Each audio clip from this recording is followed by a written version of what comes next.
ఆయన ఆత్మ చేత నింపబడి ఆయన ఆత్మ నడుస్తున్నటువంటి వ్యక్తులకి ఒక అనుభవం ఏంటి తెలుసా?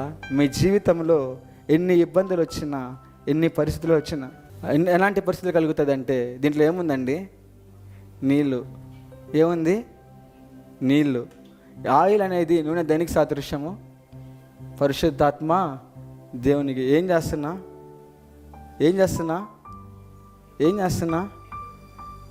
నింపట్ల ఏమవుతుంది? దేంట్లో వేసా? వాటర్లో వేసా. ఏమవుతుంది? నూనె ఏమవుతుందండి? తేలుతుంది. కిందేముంది? ఏ వ్యక్తి అయితే ఆత్మచేత నింపబడి ఆత్మ ద్వారా నడుస్తాడో ఆ వ్యక్తి ఏ పరిస్థితి వచ్చినా మునిగిపోడండి, తేలుతా ఉంటాడు. ఏముంటాడు? ఎంతైనా చూడండి. సరే, నీళ్ళు పోద్దామా?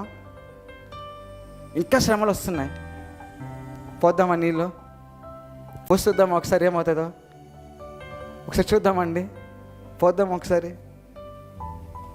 పోద్దామా? అరే మునిగిపోలేదే. సరే, అరే తేలుతుంది, ఇంకా తేలుతుంది. కష్టాలు ఎక్కువే. ఏమవుతుంది? నూనె ఇంకా ఎందుకు తెలుసా? ఈ నూనెకి ఇది కాన్స్టెంట్ కనెక్షన్లో ఉందండి. సహవాసం. ఏంటంటే అది సహవాసం అండి. ఈరోజు ఆయన సహవాసాన్ని విడిచిపెట్టావేమో నువ్వు. ఈరోజు ఆ సహవాసంలో ఉండగలిగితే, ఆయన ఆత్మచేత నింపబడిన వ్యక్తిగా ఆయన ఆత్మ నడవగలిగితే ఈ లోకంలో ఏ పరిస్థితి కూడా నిన్ను ముంచి వేయలేదు.